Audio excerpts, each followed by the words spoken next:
The sharks on Wall Street are making money every second of every day, raking it in. And half of the money you made through your 401k, your Roth IRA, and all that good stuff,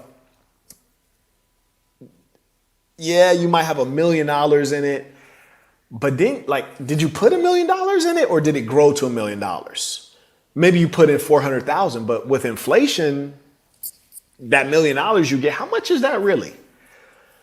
And 40 years later, I mean, that's a far out time to predict. Like, for example, if you were Lebanese living in Lebanon and say you had a 401k in Lebanon, right? Or you were using whatever local market, you might be screwed, right? Like 40 years in the future is hard to predict, especially when America has trillions of dollars of debt. At some point, does the government not have to pay that back? I mean, at some point, might our stock market be eclipsed by maybe the Chinese market, or does India have an exchange? What's going to go on? Who knows? 40 years, really far amount of time to project. I haven't even lived 40 years. And I've seen tremendous change. I kid you not, just from 2020, I've seen the quality of life decline for me. As a person who can afford high quality of life, I've seen my experience decline around the world. Things are different in a bad way. So projecting 40 years out is curious. I say that to say, the stock market is an extraordinary scam to get you to tie up your money so that other people can play with it. The banking system is an extraordinary scam to get you to tie up your money in savings accounts so other people can play with it.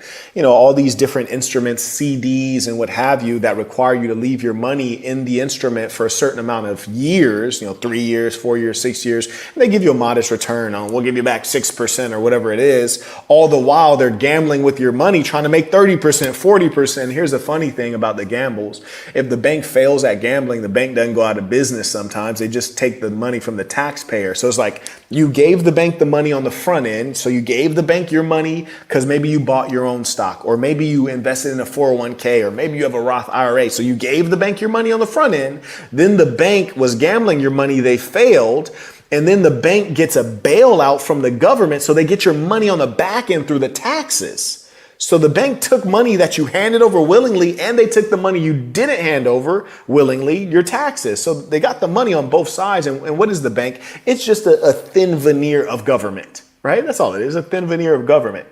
Because if someone wants to tell me that the banking system is not government, I'd love to hear that explained.